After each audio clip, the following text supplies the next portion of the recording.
Alex Jones here, covering one of the most important stories in all of human history.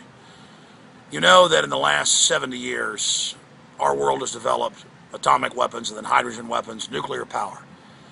But another technology just as dangerous, perhaps even more so, is genetic engineering biological weapons. And we're told constantly that we need to give up our rights because terrorists with box cutters might attack us. And I've talked about the statistics where you have a better chance of dying from a dog attack or deer jumping out in front of you or champagne cork than by being killed by a terrorist. Scientific American and others have broken it down. But in a film that I'm going to release, a 40-minute documentary in the next 4 or 5 days here at Infowars.com, free to the world, and I'll be announcing the title and more in the future, I break down the real threats to humanity, namely democide. Who's proven that they'll kill the population in mass? Government. 260 plus million according to major university studies here in the United States alone. Similar foreign studies show that number. Democide, a term that most of us never heard of. We're taught to fear the Al-Qaeda terrorists who happen to be run by the big mega banks. But the point is that the establishment, I've talked a lot about this, but now they've made the decision to go ahead with it, so that's why we're here covering it again. The establishment has made the decision to go ahead and publish the results of weaponized bird flu, which would kill conservatively hundreds of millions, some analysts believe even billions, if it was released. And of course, 6 years ago, governments in the US and Australia released the recipe to make a mousepox for humans that with a few $100,000 any biologist, genetic engineer could produce. And it kills over 90% of the mammals. In fact, in some studies, 98, 99% of the mammals it comes in contact with when it's tailored for that mammal. That's 9 out of 10 people on your block dead. If there's 10 people in your family, that's 9 of them dead on average. That's 9 out of 10 cops dead, 9 out of 10 doctors dead. It's basically an end of civilization as we know it type scenario. And here's the other big problem. On top of this, we have the elite building giant underground bunkers. That's declassified. Details, though, are still classified. We've got them building giant seed vaults at the Arctic Circle and other areas under guard. Genetic arcs of all the eggs and sperm of all the major mammals and many other species.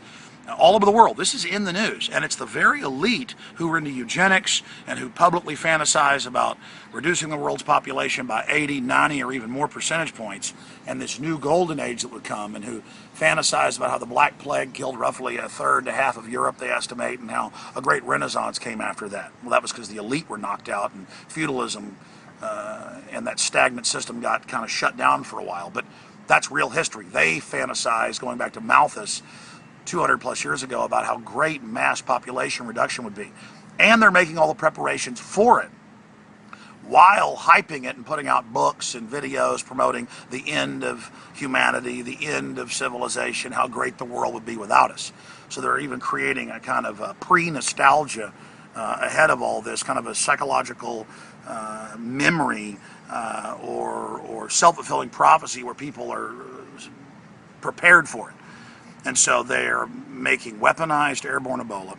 What a horrible way to go. They kill over 90% of people. Weaponized different types of flus, bird flu, you name it, swine flu.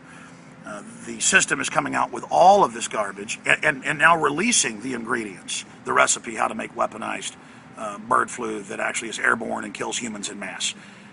And they're storing these at over 200 facilities, all these different nauseous compounds, in level 2 labs instead of level 4 labs that are underground and guarded and vacuum sealed. This stuff's being stored in places where you swipe a card, a glass door opens, and you wear a mask.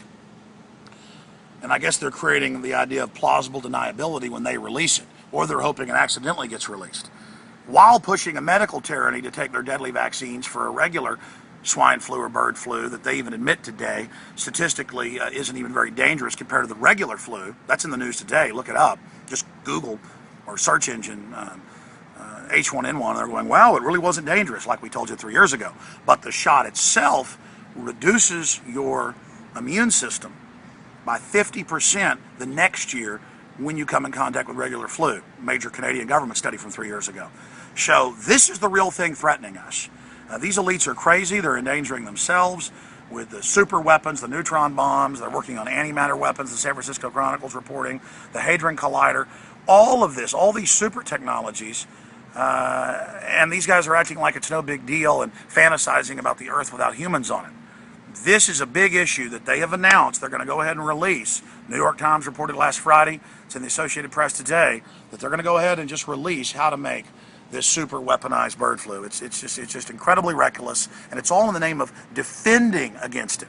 So they get around the biological weapons treaties by calling all this defense, but even mainstream media admits it's really offensive. All right, that's it. I'm Alex Jones reporting from the front lines of the InfoWar, Infowars.com. Mike Adams is doing the radio show today. I'll be back on the radio tomorrow, Tuesday. Please spread the word about this important subject. I'll be covering it on the air and right here on our news sites, Infowars.com. I know the nightly news tonight that's on 7 o'clock Central will also be covering this incredible issue. Thank you for watching. Let's alert humanity to this most dangerous of threats.